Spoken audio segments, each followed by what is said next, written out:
don't want what we know out there. How a person can go from really almost nothing to becoming a millionaire by owning rental properties. He would always buy these flip houses, and I just remember thinking, this guy is crazy. Why would he buy that house? In the past decade, there's been a huge surge in the peer-to-peer short-term rental market. Become an insider. So you have to know the rules before you get the game. Every second counts. So make every second count. Welcome to the Real Estate Jam. Whether you're just beginning or the best of the best, we're glad you're here. We will share successes, failures, and strategies for the action-taking real estate investor. And now to your hosts, JD, Annabel, and Melissa. Hi guys, welcome to the Real Estate Jam podcast. I'm JD with my wonderful co-host, Melissa, and we're pretty excited today to have a fellow podcaster, a father of two, a devoted husband, a guy who works a W-2 job and also crushes it in the cash flow game. So without any further ado, Andrew, thanks for coming on our show today, man. Welcome, Andrew. Oh, the pleasure's all mine. Thanks for having me.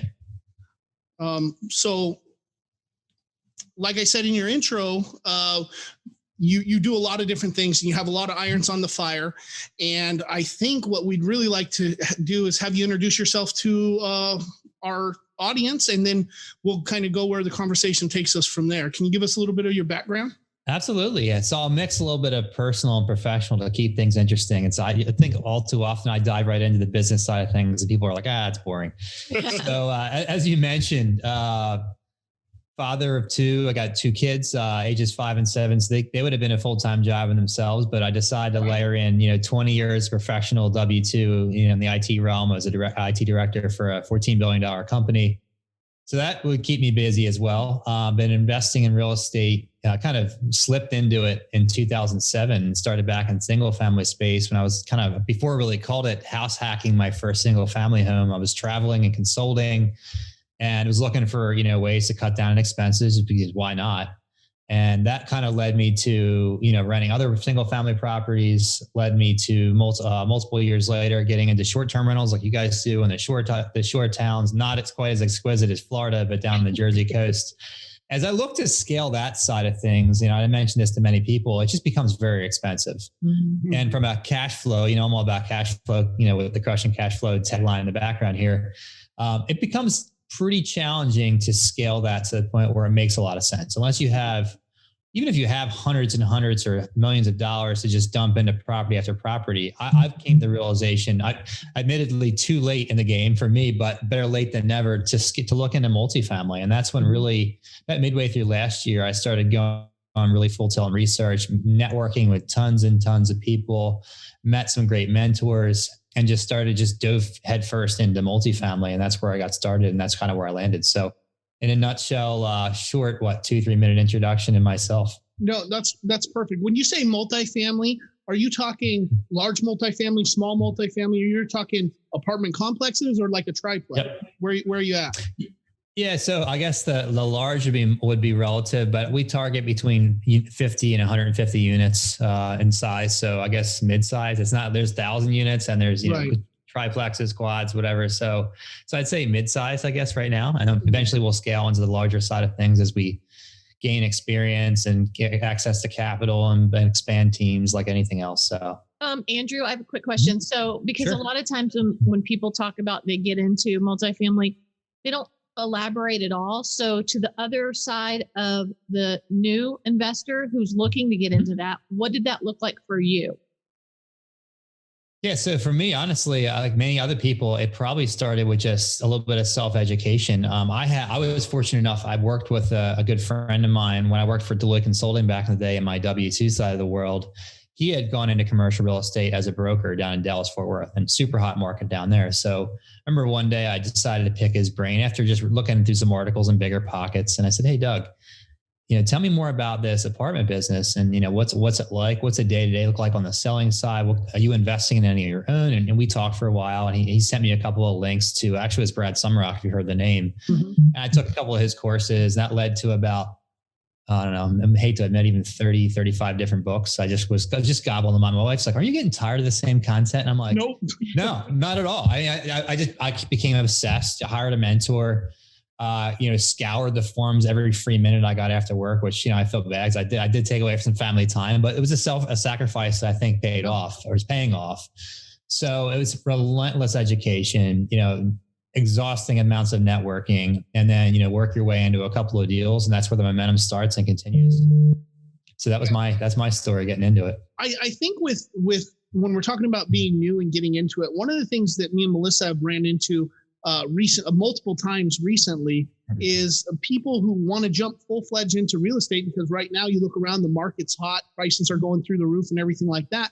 But some of them aren't committed to doing that self-education that gives them like the fundamentals so that they can start learning from mentors and going down that other route. I think it's because of the crazy market and everybody jumping into the real estate game. But I think what you said is so important about devouring that information to give you just the baseline. You need that information to be able to learn how to actually do the investing. I think it's really important. And every single successful real estate investor that we've talked to or that I know took charge of their own education first before they even considered paying for education or going down any of those other routes.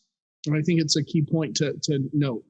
That's absolutely critical. And I think, I'll admit I'm not the most patient person, and you got to really be disciplined, especially in this environment where things are really competitive. And I see a lot more, I'll say more aggressive, not as good deals out there than you do the needle in a haystack, right? So you really got to be patient and persistent with your education, commit to that first, and sprinkle in the networking, right? So it doesn't happen overnight, doesn't happen in a weekend boot camp. Like that'll give you a good foundation. Your first inclination is like, I want to go after it. And if you're motivated like we are, it's easy to say, let me just run right into something.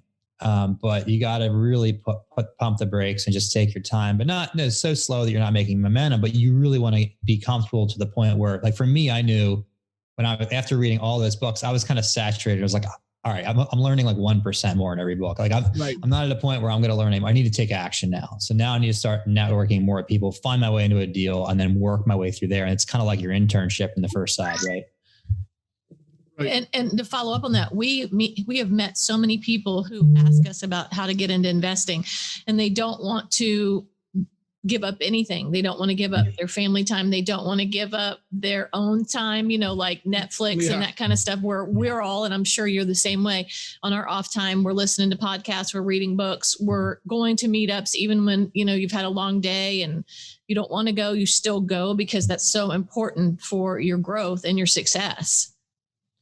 Yeah, it's easier said than done. I'll be the first to admit I don't have, I have lots of energy. People tell me that's like my superpower, and that's great, but there's tons of days. Today was one of them. This morning, I just didn't feel like doing my normal, even my 15-minute commute, take the kids to daycare. I usually always devote that time to just, okay, that starts the day off. You got to learn something new, listen to a podcast, part of an audiobook. You got to do it. Right. I mean, you're not going to feel like half the time I don't feel like it, but I just force myself, and I'm never mad that I did that. No, right. I think the first things to go would be like, you need to have some relaxation time. You can't cut out everything. Like you need to have some balance, for like, obviously family time for me is top of the list. That's got to be, I'm devoting my time to education, but I try to work into my schedule. How I make it work is I get up early, right? And I get up before anybody else. So that's what's worked for me. Some people are not early risers. They might be stay up late, whatever it may be. It's about balance. But again, you got to just be devoted to your cause and your mission and your why. Right. The word balance to me is overrated, because I don't think that you can find balance when you're trying to make your way and build your brand and your company. I just don't. And I agree. So you either have to get up early or stay up late, or really do both. And then I don't know how you get that balance. Well, I think you just, people use the word balance, but really what I think it is prioritizing. So if your real estate education is a priority and your family is a priority, then you're cutting out on some of your sleep, and you're cutting out on your Netflix time, and you're cutting out on all those other things. You're balancing your life by choosing your priorities, the things that mean the most to you, and then pursuing that. And if Netflix or video games is your priority, then that's what you're going to do. And don't come and cry to me about how come you can't figure out this investing game. Yeah. I should clarify that my version of balance probably looks different than a lot of people. Oh, Right. yes. Yes. That's a very valid point. Yes. And I try to, and again, I don't want to like cut my kids' time short, but I'd rather spend a half hour of quality time rolling around the floor with them or playing a game than like half listening to them and half watching TV for 3 or 4 hours. To me, it's quality over quantity. So it doesn't always have to be 3 hours every single day with them. I think they'll appreciate that. Hey, they're learning from me, watching me learn. Like, hey, what are you doing? Like, why are you always reading books? And why are you watching these videos to learn? And hopefully I'm setting a good example for them. That it's not just about like, hey, having one-on-one time playing Uno or a card game with them. Right. It's more to it than just that. So, but agree with what you're saying, because we've taught our kids so much as part of this. Like JD's son, he called him the other day and said, did you get any houses today? And how much did you pay for it? And there's not a lot of 10-year-olds that have those conversations. Right. So that's cool. that's awesome. I hope my son follows that. He seems to be getting interested, in his favorite game, like many other kids that are in our lineage, is Monopoly. So I kind of relate to what he does. He's like, well, what are you doing? I'm like, trying to play real world Monopoly, right? Maybe not Boardwalk, right? Exactly. So he's like, "Oh, really?" Like, and he's, "What picture is he looking at?" And started zooming into my iPad. So, That's cute. So he's interested. So, but he's 7. So maybe by 10 he'll be making offers. Yeah. Yep, they will. They will. It's very cool. That's great.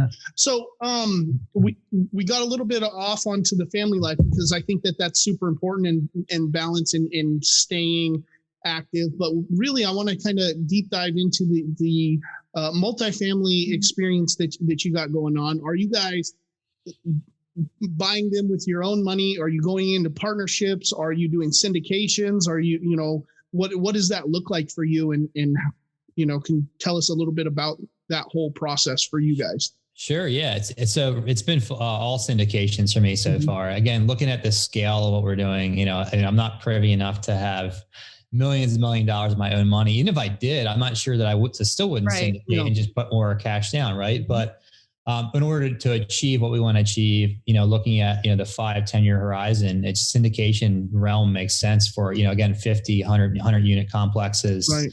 And my role specifically has been, hey, I may bring value to somebody else's deal, because look, working 50 hours a week, family, I already went through all this. Very hard to constantly just look at deals and find everything that way. Right. So I've been to lots of conferences, and my kind of claim to fame is like, I'm a pretty good networker. So I have, a decent skill set in construction management, some sides of asset management as well. So like, hey, what can I bring to the table? I've got a good investor base. I have people who are interested that want to deploy capital. Show me some deals that make sense. I'll vet them. So a lot of my role has been helping with the investor side, helping manage the CapEx stuff, helping bring acquisitions on board, et cetera. So that's kind of how it's worked for me. Everybody's story is a little different. Some people just like to be, I want to find my own deals. But as you guys know, I might look at 100, 200 deals. It becomes very exhausting. And if you don't already have that broker relationship, like the guys I work with, like they know the name. They're like, oh, you're working with X, like, hey, just tell me what you guys want. It's much more, even if you're taking a small slice of the pie, I'd rather take that than just be exhausted and beaten down by making offer after offer and you get nothing accepted because you don't have that baseline. Now, maybe 2 years from now it'll be different, but that's where it stands for me right now. Yeah. Are you guys experiencing issues with compressing cap rates? Is that a joke? It's funny. Yeah. Super funny. So I ironically, I live in the Philadelphia area, but I'm only looking in the Southeast, and there's exceptions like, Indianapolis is a great market too, but looking in Georgia and Florida and the Carolinas, I mean, there's not a town that we're looking at that isn't compressed pretty significantly in the last 2 years, especially even in the last 6 months. Right. From, starting in the upper 5s, and now we're seeing stuff in the lower 4s to high 3 caps. Right. Yeah. So. That's what we're seeing across everywhere. Prices are going up, and rents are staying the same. So I guess, how can you justify, or maybe you guys don't, maybe you're looking for that diamond in the rough, higher cap rate, but how do you justify paying a 4 cap or a 3 cap on a property? And then where are you finding the value add to make it make sense for you and your investors? And you hit the key words. I mean, for us, it's a lot of people are paying a premium on the value add potential, and it's got to make sense, right? It's not just what the broker says in the pro forma. It's about, okay, you've got $100, $150, $200 door premium potential. Okay, you got my attention. But now let me see, what are the comps, and are they actually, do they have the same amenities? Are they comparable vintage? Are they close by? Are they in the same school district? That's when the real work begins. So like, that's just the qualifier of the value add. And we're looking for the traditional interior, exterior renovation, adding amenities. Like the one deal we have going on now, can't disclose all the details yet, but it's a heavier value add. So I'm not afraid of more of the distressed stuff, but everybody's diamond in the rough, and their ideal scenario is like, let me go in, put in vinyl floors and new countertops and jack up rents $100. Well, everybody wants that, right? In this market, you're going to have to be a little more creative than that. So either be willing to do something that somebody else isn't willing to do, or be willing to look for 3 years and, make 100 offers and get one accepted. I mean, that's just the way things are going in 2021. So yep, that's a fact. And with the unit number that you guys are looking for, that 50 to 100, there is still the mom and pop owners, the single person owners in that area. It's not quite big enough for the big hedge funds to come and try to attack it, but it's a little bit, the barrier to entry is a little bit higher because those price points are still a little bit better. So there is a sweet spot in there that I'm sure that's what you guys are attacking. Especially if you're able to syndicate for those deals, you can bring in more money than your lower end investors and spend more time than your big investor. So you can carve out your little spot there. I think that's super intelligent. Absolutely. And I'm not opposed to 150 or 200. We've looked at several of those. We haven't struck one of them yet, but that's for sure in the growth path. But you're right. The competition, in general, the multifamily space is getting hotter and hotter, right? Everybody realizes like, hey, it's one of the most stable asset classes. It's a good way to hedge against inflation. It's less volatile, all those great things. It's phenomenal. But everybody else knows it. It's not a secret anymore, right? So you got to be a little more creative. I think we'll start to see more and more conversion projects, maybe hotels or converted office space. Yeah. That might be the next multifamily, because I think it's fairly saturated. There's still deals to be had. Don't get me wrong, but you're not going to be doing a deal a month, most likely, unless you're really aggressive in your underwriting.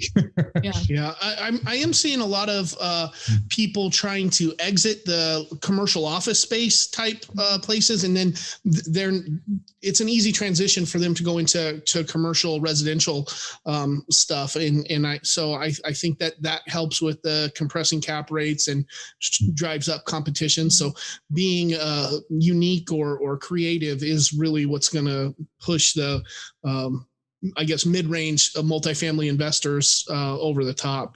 Matter of fact, we have one of our friends who's converting an old hotel right now. It's smaller. It's not 50 units or anything like that, but we're seeing that, especially in this area where the old hotels, are getting transformed into short-term rentals. Yeah. Mm-hmm.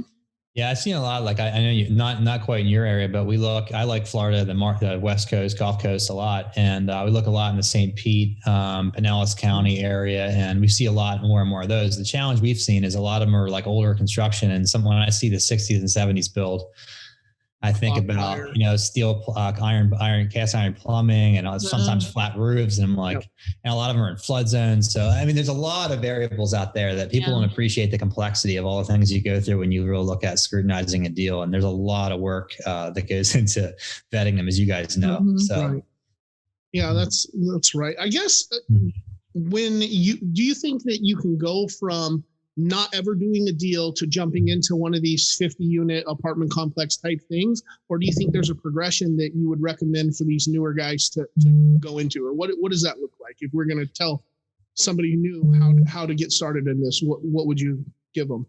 Yeah, first and foremost, I would not do it alone. If you're going from a single family or a duplex or a quadplex and you want to go right to a 50 unit, which I have no issue with that, but I would never personally jump into that on my own. Number one, I wouldn't have the time, but even if I did, it wouldn't even matter. I would always be leveraging someone with a decade or more experience on the team, even if you're giving up significant amount of the GP share. It's well worth it. There's too many risks. You're using other people's money, and you got to treat that better than your own money. Yeah, and that's my philosophy. Sure. Yeah. So there's too much at stake. If you've done 20, 30 units in your own, you're now in your fourth or fifth deal, sure, you can do it yourself. But my philosophy is I like the team sport aspect. I'm never like, hey, I want to claim all victory myself. I'd rather help other people, bring them along. Even if I'd rather do 5 deals at 20% than 1 deal at 100% all day long, all day long. You share the stress, you share the victory. So there's a lot of stress that goes along with it, believe me. Yeah, we wouldn't know about that, right? No, there's no stress. No stress in our business. Nope. Oh yeah, it's all Ferraris and unicorns. I mean, yeah, Right. it's yeah, That's a fact. that's funny. We believe that partnerships are the way to go, because it's no fun to celebrate by yourself, right? Your wins are your wins, but when we win together, it's a lot better. Or cry by yourself. Or cry. Well, I'll only cry by myself, but sometimes Melissa won't leave me alone. It can be a roller coaster. You never know. yeah. And that's kind of what I like about it too, is like, you don't know what each day brings. Like That's there's a lot less true. predictability. Yep. Yeah. So Yeah. you're right. It feels a lot better to celebrate with a few people. I consider them friends, the people I do deals with. So yeah, it's more enjoyable that way. And you share the bad side, which is inevitable as well. You never know what comes. So how did you find your partners? In because I think that's important. Yeah. And vetting the partnership, and sometimes we've heard it referred to as dating before getting married. Yeah, you jump into these multi-million-dollar or $100,000 deals with somebody that you don't know very well. Things can go crazy really quick. How did you figure that out?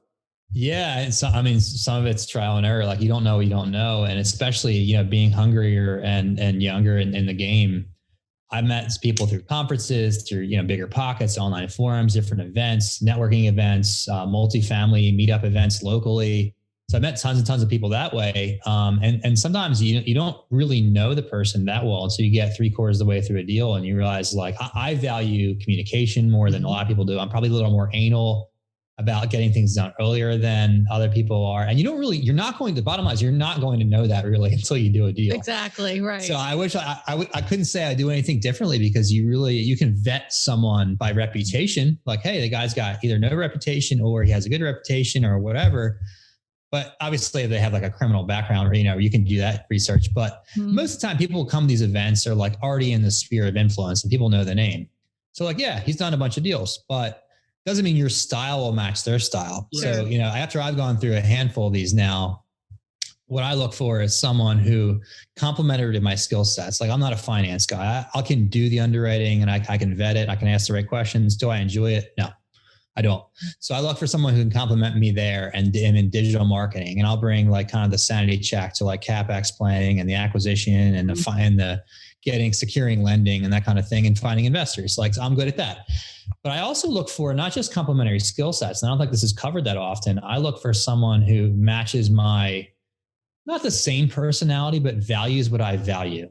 So getting things done early, communication is number one. I mean, things are going to go awry, and that's just how things go. We talked about this already.